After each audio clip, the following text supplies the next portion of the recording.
No, of course.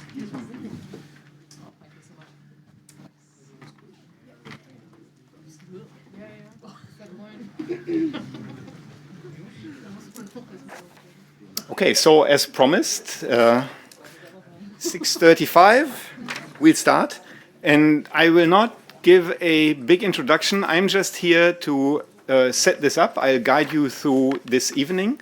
My name is Matthias Spielkamp. I'm one of the co-founders and now executive director of AlgorithmWatch. And we are very, very happy to be here tonight with our host, Mozilla, in their Berlin office. But we're also, of course, very, very grateful to the Bertelsmann Stiftung, who funds us, especially with the goal of preparing and researching and presenting tonight this Atlas of Automation. And this is why I welcome Carla Husted, who's the project lead for the Ethics of Algorithms project inside the Bertelsmann Stiftung. Carla, please.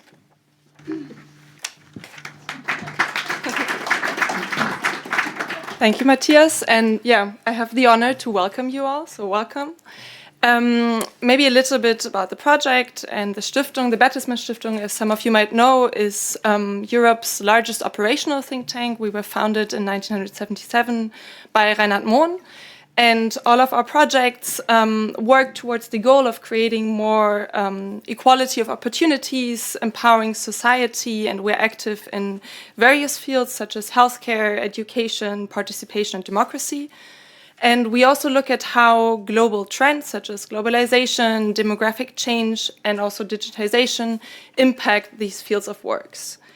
And in our Ethics of Algorithms project, we don't just look at how automated decision-making impacts these fields, but we also try to find ways for us as a society to impact automated decision-making and to make sure that this technology actually serves society, creates more equal opportunities, and doesn't just serve a couple of big companies dominating the market. And our activities in the Ethics of Algorithms project can be grouped in 3 fields.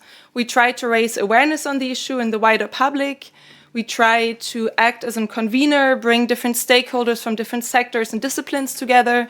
And we try to develop solutions ourselves and help others develop solutions such as AlgorithmWatch. And something we've seen in the time we've worked on this topic is that there isn't really any silver bullet for making sure that the technology helps humankind, creates more opportunities, but it's more like a never-ending puzzle. And I believe that the existence of civil society watchdog organizations such as AlgorithmWatch is really one key part of that puzzle. And so is a more focused debate, which is why I really look forward to the presentation of today. And as you might know, the debate on automated decision-making in Germany and Europe has really gotten up to speed in the past year. It was definitely time. Germany and also the EU have launched their strategy for AI. A couple of expert groups have come together. The Data Ethics Commission of the German government, the AI Enquete Commission of the German Parliament, and the EU has also launched their high-level expert group who are currently developing the trustworthy AI guidelines. So something is happening there, that's clear. However, we often conduct surveys on whether this dialogue that happens among experts actually transfers into the wider public. And the results are often quite sobering because they don't. We see that among the wider public in Germany and also in Europe, there's still very little knowledge on what automated decision-making means and that it's not just a thing of the future, that it's not science fiction, but that this is actually happening right now and impacting people in their lives right now. And it's not just happening in the US or in China, but also over here.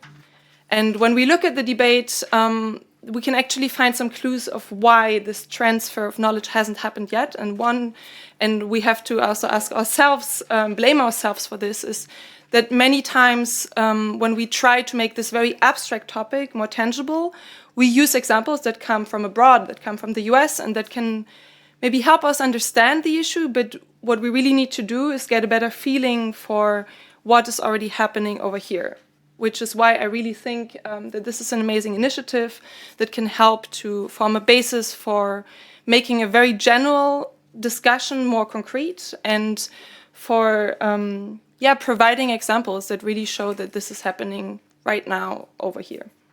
So I hand over the word to Lorenz.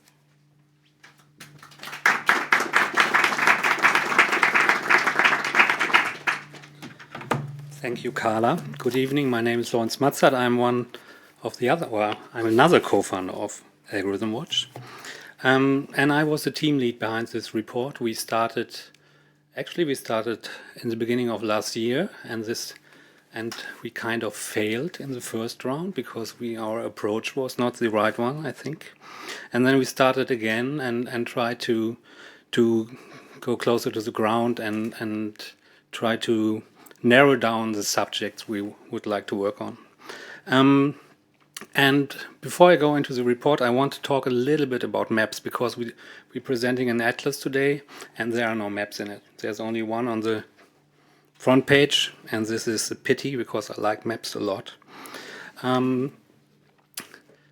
This is one of, it said, the eldest globe of which is showing the New World, America. It's about 500 years old, and you must imagine it's the size of a big orange or a big baseball. Actually it's two parts of an ostrich egg, and it's, as I said before, it's the oldest globe of the whole world, as far as we know. And a few years later, somebody made a globe out of bronze, out of metal. And why I'm telling you this is this actually is a very interesting globe. You have a lot of details on it, like people sinking with their ships trying to get to other countries, and you see sea monsters and so on. But there's one little inscription there: Hic sunt dracones, here be dragons. You probably heard about this slogan or this motto, and this is the origin of this slogan, and it means there is something there, and we don't know exactly what it is, but we fear it, or we are in awe of it.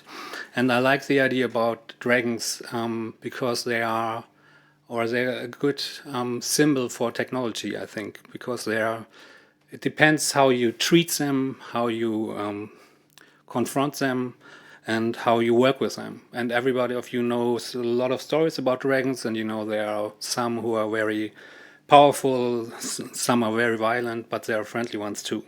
So I like the idea that our atlas we're presenting tonight is a kind of approach to tell people there are dragons, but you don't only have to fear it. Technology is not good or bad. That's one of our approach to all the things we're working on, about automation, about digitalization.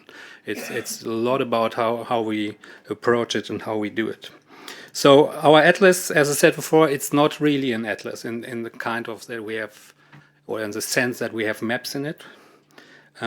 We didn't want to have a robot thinking or something else on the front of our page, so at least we had a map. But you probably have seen a lot of robot thinking in the last few years when there were talks about artificial intelligence. And we think more or less that this is the right time to maybe stop talking about artificial intelligence. I'll come back to this later. We have this report. We printed some, and you can take it with you home, but the main version, or there is a website for it where you can read in English and in German. Actually, Mozilla was funding the English version, and thank you again for this. So it's a typical report with an executive summary and an introduction, and we have recommendations. We describe how we approach this and how we worked and how we try to find out things, how we did our research.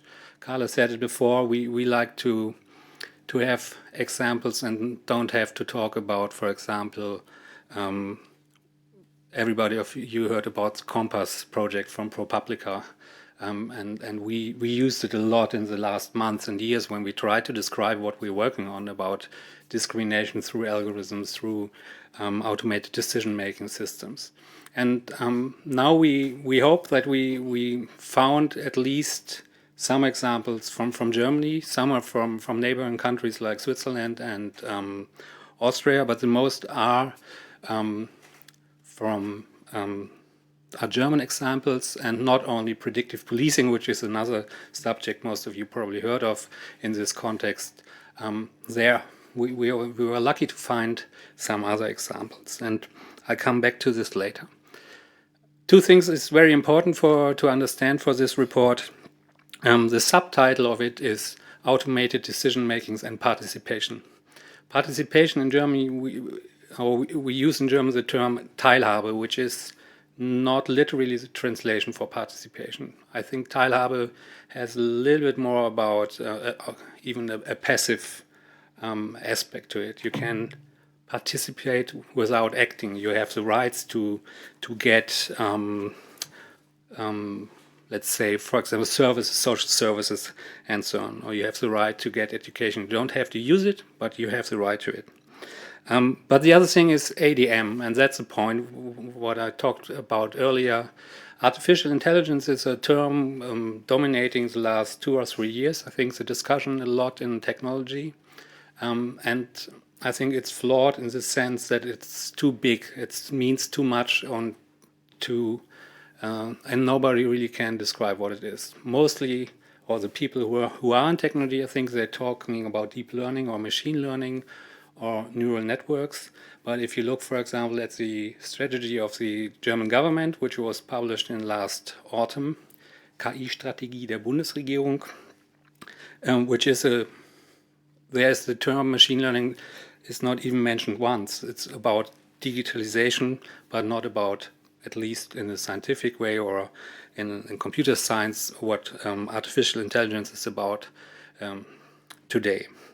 So we're using automated decision making as the term of the hour, because we think that's the point or the interesting thing about these software systems. Normally it's all about software we're talking here. Even if you talk about artificial intelligence, it's software and it's statistics most of the time.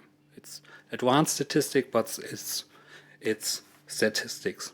And the interesting thing for society in this case is the part where this software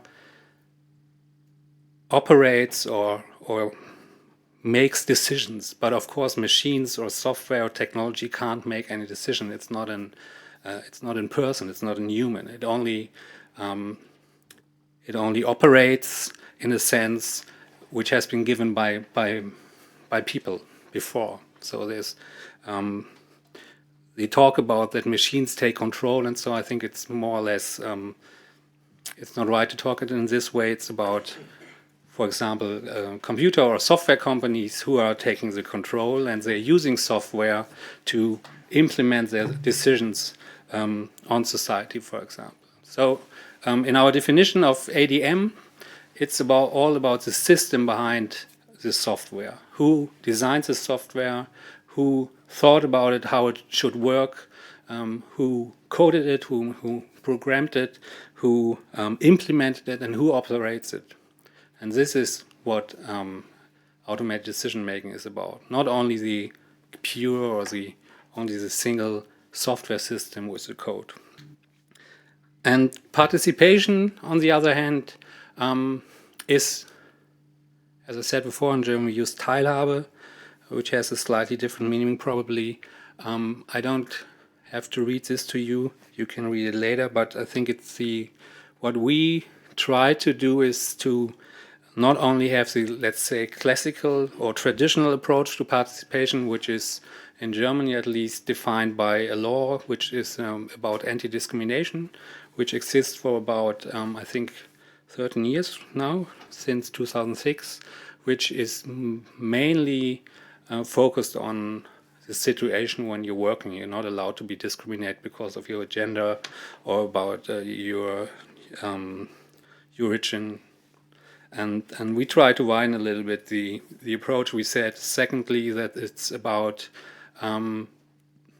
participating in the public sphere, which is it's a huge subject, I think, in the area where we all working. It's about platform and about democracy, how you can participate in the digital sphere. And I think this is another or an interesting thing to think about, how this is controlled by a lot of automation. And the third thing, and we're trying, this is a little bit an experiment, we're trying to bring the aspect of ecology into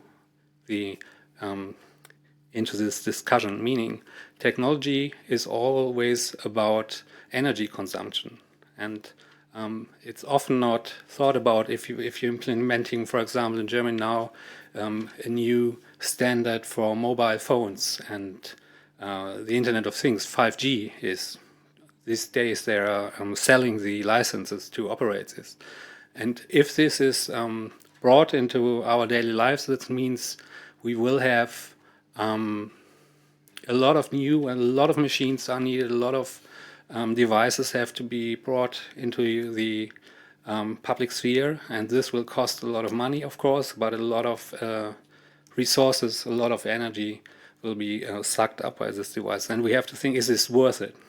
And this is another aspect we like to discuss under the umbrella of participation. We formulated a few 9 recommendations, and I'm not going to read them all to you. Maybe to give you an idea what's it about, I already said about the ecological aspect is one thing we recommend to think about this when you talk and operate and plan with technology. And of course we have to assess what is our development when we planning a new system, a new software system, which is not operating, for example, in a factory, but touches society.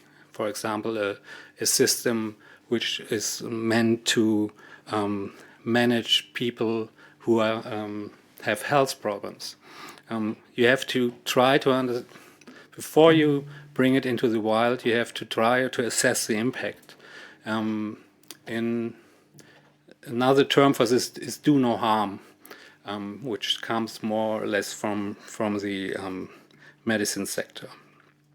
I already talked about that. We are not thinking the discussion about artificial intelligence makes much sense because it's a lot about science fiction or the idea of robots taking over, and this is for a long time won't be the case.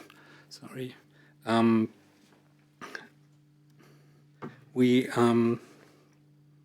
One recommendation of ours is to say or talk to or hope that journalists will tackle this subject more, go into the technology ruling our lives, trying to ask for accountability on what are these companies. Mostly it's companies, but often more and more it's governments who are using software to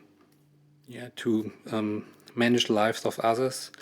And it's not only about bad things happening. This is important to us too. There are a lot of chances in technology and to do better for society. So we don't want to only stress everything is bad and the machines will kill us all. There are a lot of chances, and we hope to talk about this more. Actually, this atlas, because it's just mapping what is there, is more about things which are not so positive, I would say. It's more a lot about control, about surveillance, and the aspects where we probably can get a more progressive future, we haven't found many examples yet. But I think this would be a great discussion to have. You will find in the atlas, besides a documentation about the actors, the stakeholders we have found in Germany, which are of course political parties and industry players. There are some NGO players like us. Of course, there is the industry. I said it. We have Facebook and Google. Even in Berlin, they have, of course, offices here and try to do their lobbying. And we talk about the stakeholders in the report. We talk about talk about the stakeholders in the report. We talk about regulation, or there is already a regulation in place for some technologies or some aspects like finance. We have high frequency trading, which is regulated in Germany, meaning stock trading, automated stock trading. We have, of course, some things about in how administrations are allowed to use automation. They changed the laws in the last 1 or 2 years to allow more automation in administration. Automation, not really of decisions, but of processes. And besides this more, let's say, abstract aspects, we got into some topics, and you see it up there. It's labor, which of course often means the people who don't have work, how they are managed by administration, and in Germany they try, or there are attempts to at least manage some of this in an automatically way. There's one example from Austria, which got quite famous end of last year. They implemented a software there which assesses for somebody how good is her or his chance to get back to work.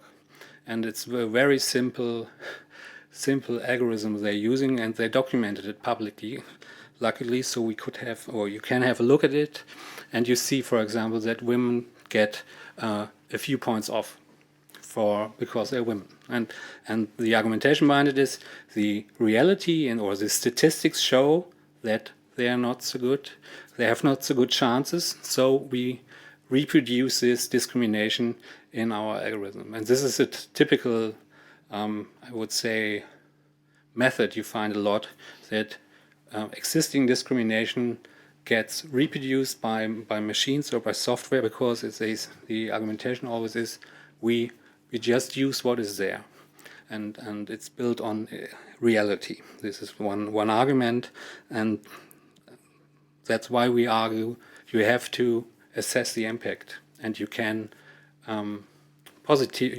positive discrimination, or you have to treat different things differently. And this could be done by machines or by software too, and you don't have to reproduce the discrimination in reality existing. Health and medicine is a subject we didn't really find so much in Germany. There's a lot of research going on to get machine learning and other methods into diagnostics, for example, but it's all more or less in an experimental state and not really operational yet. We included the internet because everybody who's read the news or is a little bit with think or reads about digital aspects in German, of course, heard about the upload filter discussion in the last weeks, and this is a kind of automation too, or which will probably come in the next month or years for content you upload. And of course, we already have it in NetzDG, Netzwerkdurchsetzungsgesetz, which is a very bad term for not German-speaking people. You have it already at YouTube, where the filter is always already in place, where they trying to understand if somebody's using copyrighted movies or music. Security and surveillance is more or less the most pressing subject, I would say, of this report. And as I think it's in human history, it's normal to to try things out with people who have no voice or who are not good organized. So the most advanced stuff happening is more or less with refugees in Germany. You have the Bundesanstalt für Migration und Flüchtlinge, the administration for refugees, who have a digitalization agenda 2020, and they're trying to bring automated processes into their work. And it's one, I think the most striking example is they're using a software for some of the refugees. They have to analyze their speech, if their dialect matches what they said, where they're coming from. And the striking thing about this is that the mistakes this software makes is by 15%. So you have 100 people who are asked by this or analyzed by this software, and 15 are assessed wrong. And this goes into their documents and probably will lead to that they're not allowed to live here anymore. So and it's the experimentation field, and these people are marginalized and they don't have a voice, and not a lot of people know what's going on. So I think this is typical how governments operate. Try this out with people who are not able to raise their voices. So probably have to look there much more. Finally, in the final chapter, it's more like a mix from smaller subjects we haven't found so much on, but I would like to stress one last example, and this is about traffic or traffic lights. I like this example very much because we don't, or I think the most people don't think ever about traffic lights, because it's totally normal that they are there, and they're quite simple most of the times. Of course, today they are in a network and probably operates with sensors and so on. But there, I think the best example how you can implement policy by very simple machines, and they're implementing, of course, traffic policy, and in Germany, and I think in most other countries as well, it's about traffic which is for cars, for people using cars, and not for people using bikes or using or just go by foot. So and you could change this more or less very easily if you adjust how this automation works, and you could say the cars only have 5 seconds and the people on bicycles have 10 minutes green light. So this was a quick overview about the report. We have a website for this too, which actually is only in German. You have the English text there. The German website has a database right now, or tonight it's about, I think, 100 or 120 entries, and it's growing in the next days at least up to 150 entries of the examples I just told you, and some more. You can find regulations there, you can find stakeholders there, and some, at least we think, interesting articles or other reports and studies. That's it from me. Thank you for listening.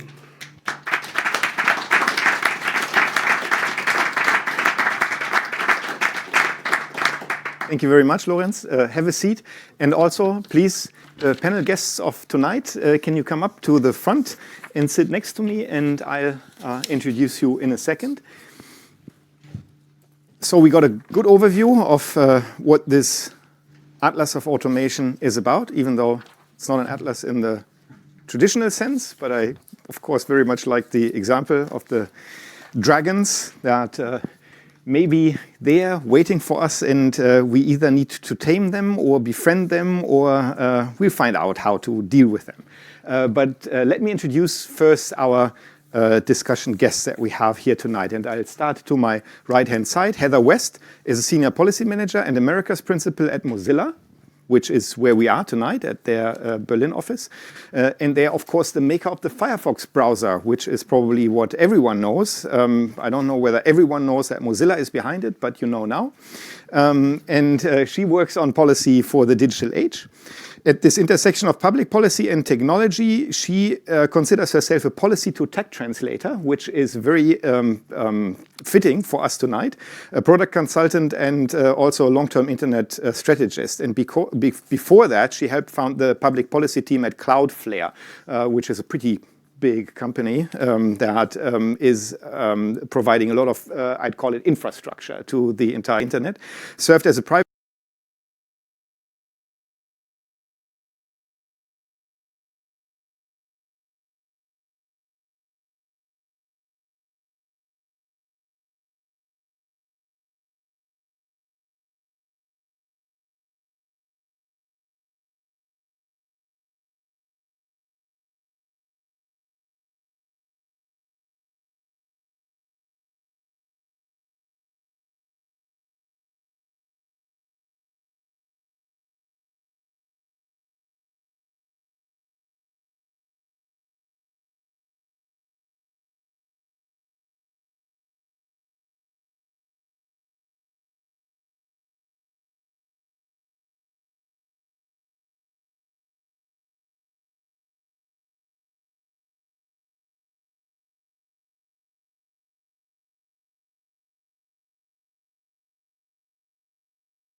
definitely need to fill that up and hope that in the next years we will find a solution for that.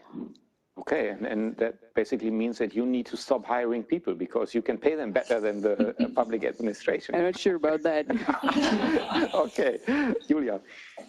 Well, I think Tina already gave a answer maybe to this. I think in areas, at least this is my personal opinion on this, if you have sensitive issues to humans, and this might be, if you get a credit or not, this might be a very sensitive issue, yeah, depending on your business, on everything you do. It might be a very sensitive basis for decision making. I think it can only be used if people know what they do. Yeah. So I think we might also have to differentiate here between areas where you can harm people strongly, like this might be such an issue, and maybe you have other areas where you can't do so much harm, right? So maybe also we should take a differentiate perspective on this. And what we definitely have to do is we have to build up capacity to deal with these issues. So I just come from China. If you see which kind of capacities they have to deal with AI, I think we really have to get some business done. Okay, not so sure about the oversight that they are capacitating there.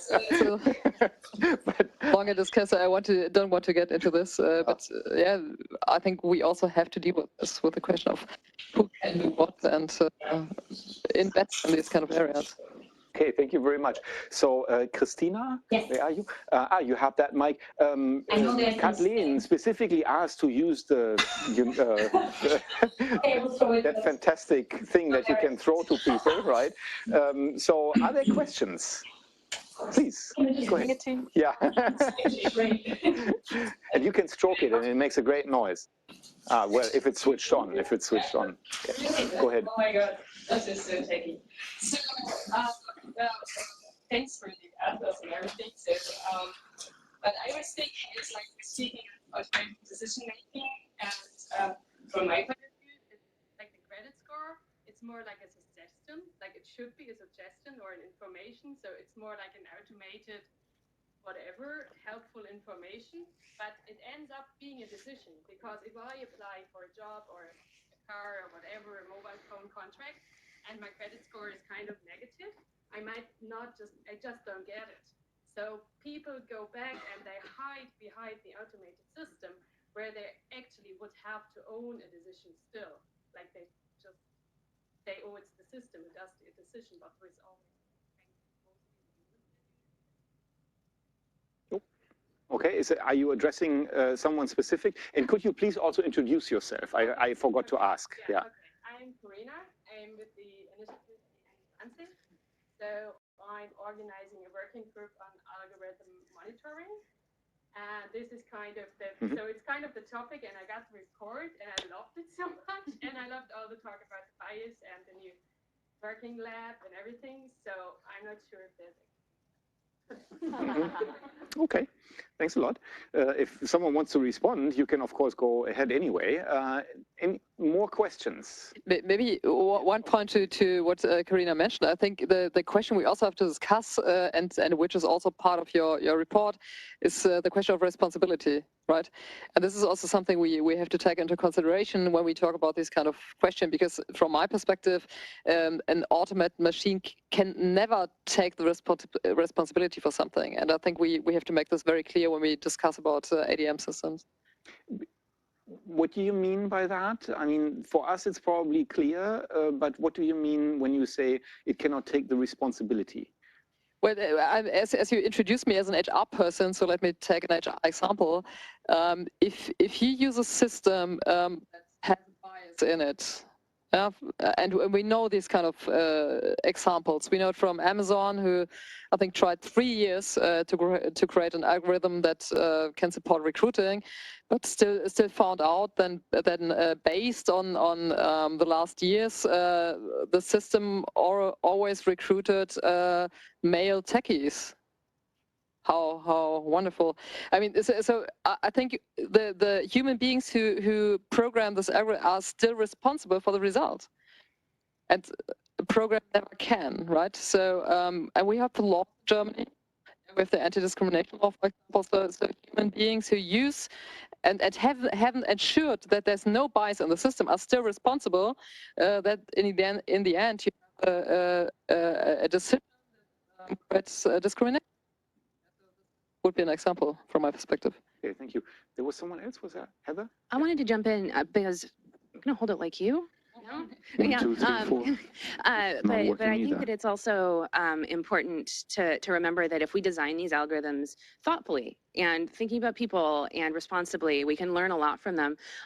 Banking history in the US, actually, there's this amazing story where laws didn't really desegregate neighborhoods because the bankers were racist. And so they would sit down across from you and they'd say, no, not that neighborhood. And they wouldn't give you a mortgage. I mean, they wouldn't say that, but they just wouldn't give you a mortgage. And so the algorithm can be much more fair.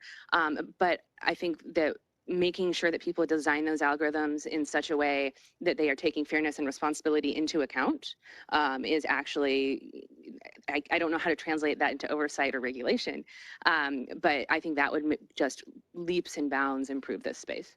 Okay. Well, that's a challenge to translate that. And now my microphone is failing as well. And there's someone in the back of the room. We tested it and everything. Hey, I hope that is working. Try Let's that. see. I'm not sure. Does it work? Is it? I don't Does it think so, work? right? Hello, hello. No success. Right. Keep talking. Double, so no they can- success either. Okay. Well, All right. Yep. Shall I just speak loudly? yes, please do All right. so. I will speak loudly and hold up both mics. Maybe at some point they'll jump in. So first of all, congratulations to the authors of the report. I mean, it's a great piece of work. At least I'm very intrigued to read it after seeing the results that you've just presented. What I'm interested in learning more about, and I realize it's an unfair question because it's not the subject of the research, but to have more of a European international perspective on the phenomena that you've been describing. So what I'm especially would like to know, like the things that you see, the way that automated decision-making is being employed in Germany, to what extent is that typical or atypical for the international context, especially within Europe? Like, are the systems that we see in Germany different from what we'd see in other European countries? Is there something that we can say about sort of maybe the human rights protection that is happening within that context? Or maybe instead of putting like sort of the outside-in perspective, we can make an inside-out perspective. What makes these systems or the way they're being employed in Germany or the way they protect human beings in that process unique for this country? Thank you. Do you want to start, Lorenz? Maybe some of you know we did a report on ADM in the EU with covering 12 countries just in January. Can be found here on the table. Yeah, it's on the table somewhere here around here, to get an idea of what's going on around Europe, and we hope to work on this more this year and for more countries even. What I could say is there is an aspect about things are going on the EU level as well, not only in the countries, but for example, there are tests, very strange project. It's called iBorder Control, which is happening in Hungary, Greece, and Latvia, I think. And it's a kind of lie detector when you try to enter the EU and you're confronted with an computer-generated policeman or woman with the color of your skin, and they're asking you questions. This software or these bots, and then cameras are watching you, and they're trying to see if your reactions, so-called micro reactions, hint that you are lying. And things like this are going on an EU level. It's a lot of experiments. We have seen that for in social welfare systems in different European countries, there's sometimes more automation than in Germany. I think Germany is quite more at the back in this because we have a very traditional administration, which goes back to the Middle Ages, more or less. So there's not much automation allowed. But we had this example, I think, from Sweden, where just a few weeks ago there was the news about that 70,000 people got wrongly judged by an algorithm, and they didn't receive money from the social welfare system because there was more or less a bug, or it was a feature probably in the software. So to come to an end, for us, I think it's too early to give a clear answer to this. As I said before, we trying, or we hope to work more on this. Maybe Matthias can add. The first thing I'd like to add, and I don't know, is that microphone now working again, or should I? Okay. No, everyone ends up having at least 3 different microphones and trying to use one of those. So one thing I'd like to say now, because I forgot to say it in the beginning, and I don't want to forget to say it in the end, that we first of all have printout versions of the Atlas of Automation here. They're over there on the table for you to take home with you. And then we also have the Automating Society report, which is taking stock of automated decision-making in Europe.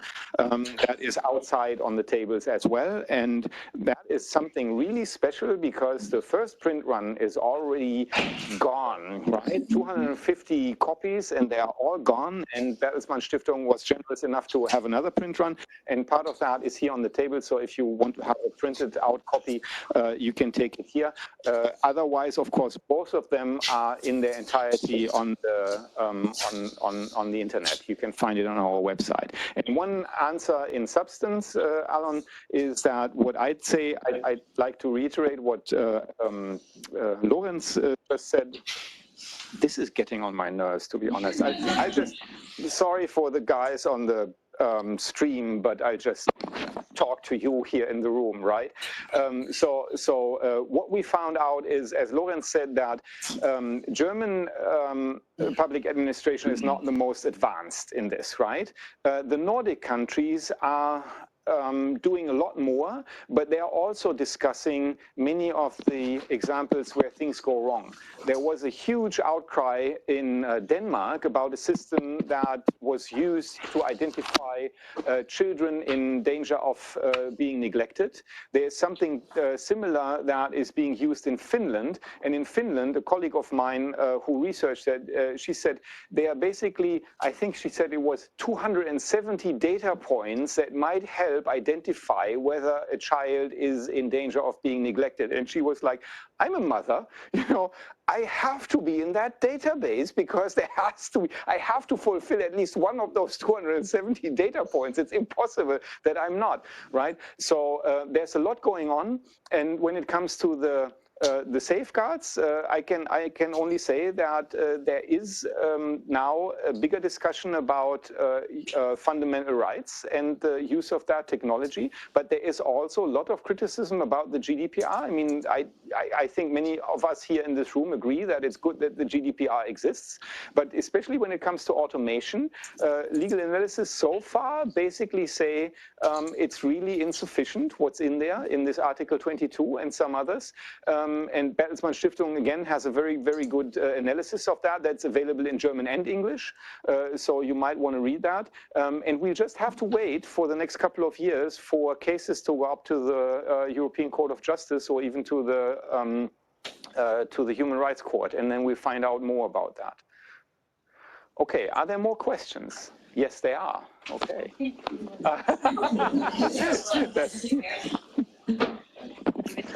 Hi, I'm Steffi. I worked for ranking software product companies and also for entertainment companies. So I know a lot about profiles and making user personas and user groups. So I know the problems to see not only the group, to see the individual. And this is all very important, I think, for the ADM. And for me, I think when I talk to people, there's a lot of missing or lack of trust because they don't know what's going on. And the most important thing is how to create transparency, how this works. Also, if you're working for a special question for the labor market, because I work there for an NGO for migrant hire, it's called before, now it's a different name. And we try to make such kind of software to make people visible, but it was also a danger in there to make this group. So I have the question: how is this ADM for labor market is created to create the human in the center? Which categories and which kind of scoring or profiling do you use? Because you're using categories to make data. You need to have. So how it's possible to make this transparent, how you use the data, how you are making the scoring or the profiling, or if is there a ranking? Because for the Schufa stuff, it is very surprising if you are the same person, just move from Mitte to Kreuzberg, and then, oops, there's another decision there. I'm the same person, I have the same income, but I have a different, I'm living in a different area. So that could be the case, maybe, in some kind of, but the most important question is for me how to create transparency and then because of that trust, and how we will do this for the labor market to show the people how the system is working, and then who is making the responsible decisions, and you can address someone and not the system, because someone to address where the problem is. Okay, thank you. Julia. Maybe 3 points. First, the ministry, of course, doesn't do the scoring, right? So what we can do is to think about what is okay. What is the frame for regulation? And this is where we started the discussion. And this is where I said we have to understand what's really going on. And I think also Tina mentioned it's about the quality of data. So we get we need transparency into the question which kind of data has been used, because otherwise you don't have a basis for this discussion, right? The second question where I think we need transparency is about the patterns. So it means which kind of rules have been programmed in the algorithm to find a decision, right? And I think this is something where we actually started the discussion, where we talk about with this focus group I was talking about that we have to have implemented at our lab, which deals with the questions of AI in the respect of labor. What's going on here? I mean, sorry. Okay, you're more on software than hardware. Okay. So I think so. I can't give you a final answer to your question, but I think we are looking for the path. As I said, it's about the quality of data, the sources of data. It's about the patterns of decision making. So all these kind of questions, we have to come closer now to really find a way to put this into policies, and I think this is the way we're actually on. Okay, so 2 more questions, and then we have to wrap up. There was you already have a microphone, okay, and then there's one more. Okay, there. Carla, did you want to? I'll try this one out. Hi, my name is Elazar. I'm from the project Factual Arguments. We try to make media reporting more objective, more neutral by the use of automation and AI. And I have a question for the entire panel about the direction in which the whole journey is heading. Picking up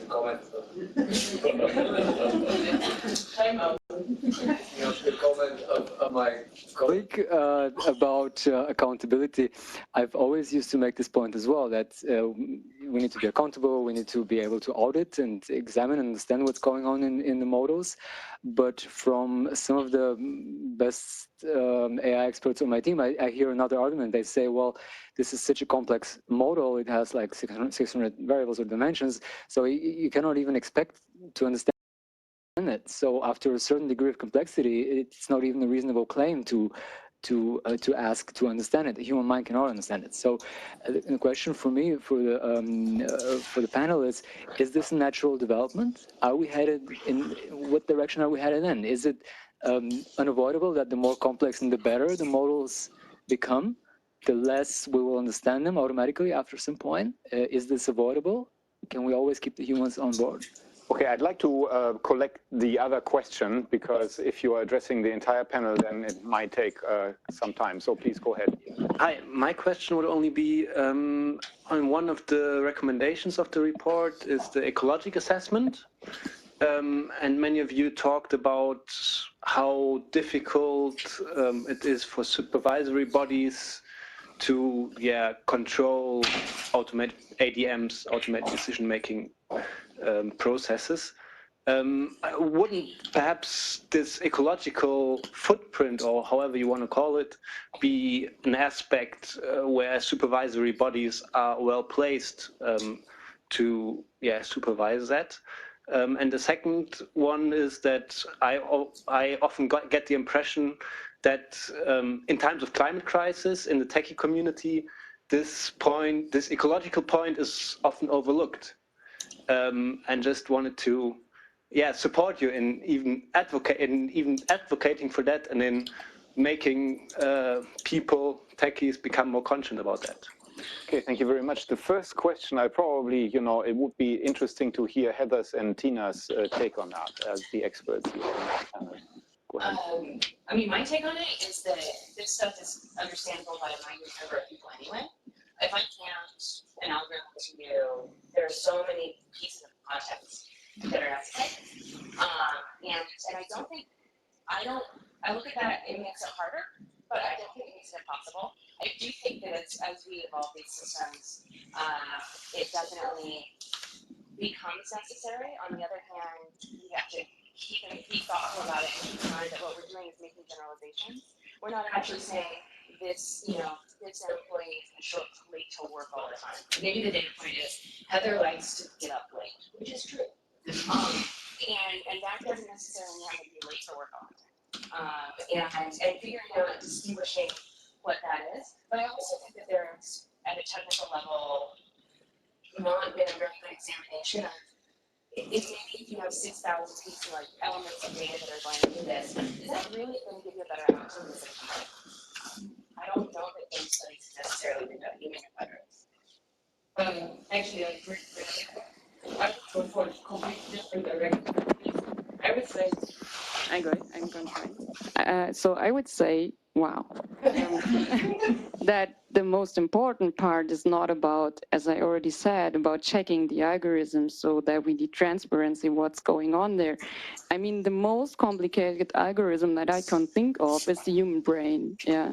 And if I hire someone to do recruiting for me, yeah, in my company, and later on, after half a year, I only have male white employees sitting on the desks, then, and I would say, hey, sorry, but this is not going to continue, yeah. So I would really go for I would emphasize the point that we are still, with our human capabilities, we are still able to detect what's going wrong, and we have some power here, yeah. It's not that we are just like victims of the algorithm, yeah. We can just find out what's happening, and we can easily see what's the outcome of it. Even if we don't understand the algorithm itself, we can see the outcome, and we don't need to just accept whatever is happening, yeah. So we have power here.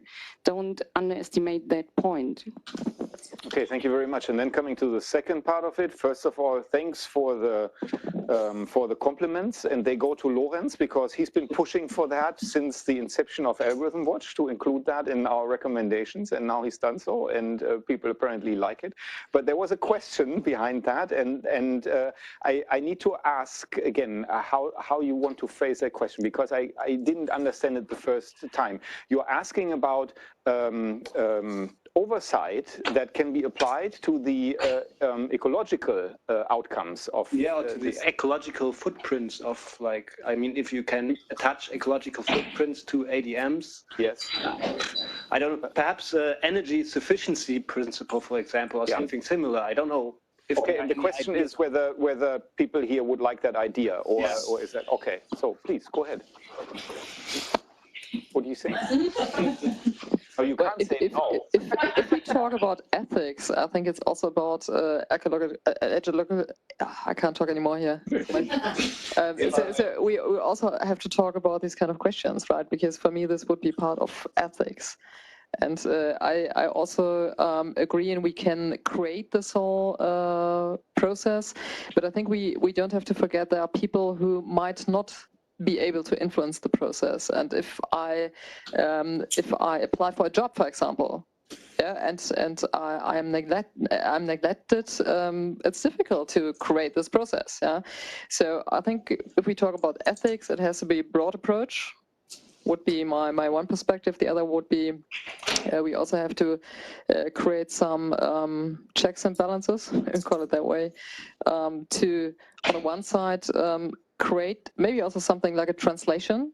Yeah, I think only because it's complex, it doesn't mean we can't explain things to people. So we need transparency on the one side, we need a translation on the other side, and also if I always have in mind the example of a doctor who does surgery. Yeah, I mean I would never go to a doctor who doesn't know how to do a surgery and says, "Oh, I have a new tool, let's try it out." Yeah?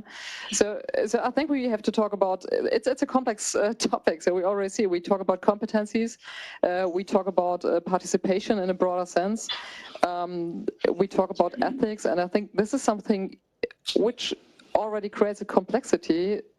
And we have to go into this discussion. So I'm happy we are here tonight and contributing to this whole discussion. Okay, thank you very much, Heather. Did you want to? Yeah. Heather. Does it? It's just now it's working when you hold it. So I'm not even going to try. So I think it's actually I like the ecological frame for a slightly different reason. Although I agree with everything you're saying, and I think ethics is a big piece of it.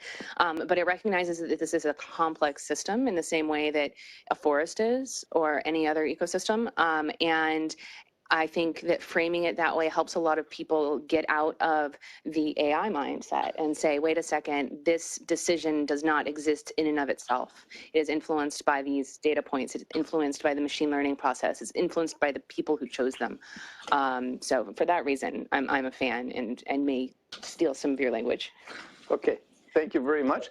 I'm not going to ask you for a last round or to try to wrap up, because I think we covered a lot of ground and lots of topics. And I suppose some of you will stay here for 5 to 15 minutes and have a glass of wine. We can invite you to a glass of wine and, of course, soft drinks tonight. The hosts reminded me to tell you that please put the glasses back on the tables. And when I asked where else would they put them, they answered, yeah, some of our guests put them in the dishwasher, but tonight there's catering, and so please put them back on the table and don't put them in the dishwasher. And also another piece of housekeeping, there's another event going on next to this space here. So if you need to go to the bathroom, it's upstairs. Okay, so thank you very, very much for being here with us, discussing that complex issue with us. And probably, as I said, you have some more minutes to discuss with people with a glass of wine. Thank you very much to all of you for coming. And please tell the world about our Atlas of Automation via Twitter or Facebook or email or wherever, or word of mouth. And keep in mind that AlgorithmWatch exists, and check out our website. And also, of course, a really big thank you again to Bertelsmann Stiftung and Mozilla for making this all possible. Good night to everyone.